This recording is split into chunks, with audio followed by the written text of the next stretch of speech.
Bonsoir et merci de nous rejoindre sur Al24 News pour ce nouveau point de l'actualité. Diplomatie, le secrétaire général du ministère des Affaires étrangères algérien Ammar Bellani a reçu ce mercredi le vice-ministre des Affaires étrangères polonais. Les moyens de renforcer et de développer les relations bilatérales sont au cœur des discussions.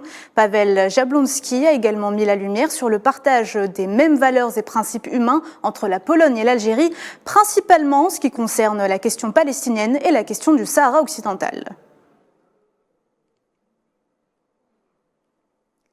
Ammar Bellani a notamment reçu le président de l'Agence de l'Union européenne pour la coopération judiciaire en matière pénale.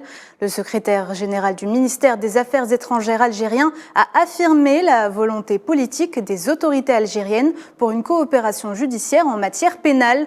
Pour sa part, Ladislav Amran a exprimé la disponibilité de son instance et son engagement à apporter toutes les formes de soutien et d'assistance technique aux juridictions algériennes dans le traitement des dossiers relatifs à la récupération des fonds pillés en Algérie.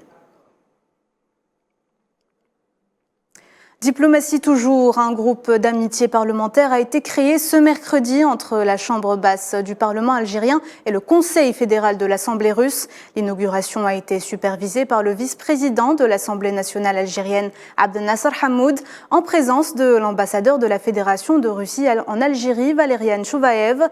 Le groupe travaillera au renforcement des relations existantes de coopération et de concertation et de coordination entre les deux chambres dans le cadre d'une diplomatie parlementaire efficace qui accompagne la voie de la diplomatie officielle dans la consolidation des relations historiques et le partenariat stratégique qui unit l'Algérie et la Russie.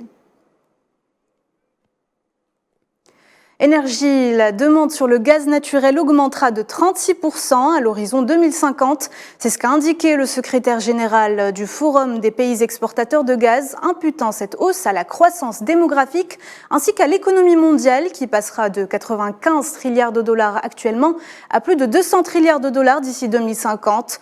Lors de l'ouverture des travaux du 7e symposium de l'Association algérienne du gaz, Mohamed Hamel a affirmé que l'Algérie est un pays fiable dans le domaine gazier, soulignant qu'elle joue aujourd'hui un rôle efficace et reconnu, appelé à évoluer à l'avenir, compte tenu de la disponibilité des ressources et des compétences pour le développement de l'industrie du gaz.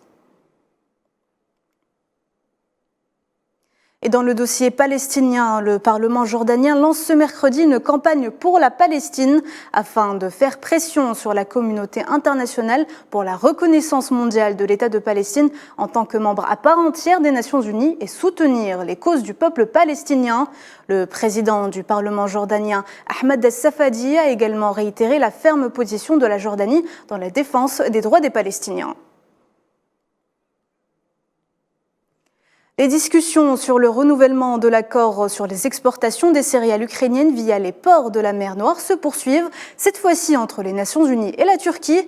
Alors que la Russie a annoncé sa prolongation pour une durée de 60 jours, Kiev a de son côté fait savoir qu'elle s'en tenait strictement au terme de l'arrangement qui ne prévoit selon qu'elle une période d'extension de 120 jours. Pour rappel, l'actuel accord est censé expirer le 18 mars prochain. Et dans le dossier sahraoui, le président mauritanien Mohamed Ould Cheikh Al-Ghazouani a reçu un message écrit de son homologue du Sahara occidental Ibrahim Ghali par le biais du ministre conseiller chargé des affaires diplomatiques sahraouis et ce lors de sa visite à Nouakchott. Cette rencontre a été l'occasion d'évoquer les relations bilatérales entre les deux pays qui se développent et se renforcent. Mohamed Salem Ould Salek a également souligné le rôle positif de la Mauritanie dans la réalisation de la paix dans la région sur la base des principes fondamentaux du droit international, de la Charte de l'Union africaine et des Nations unies.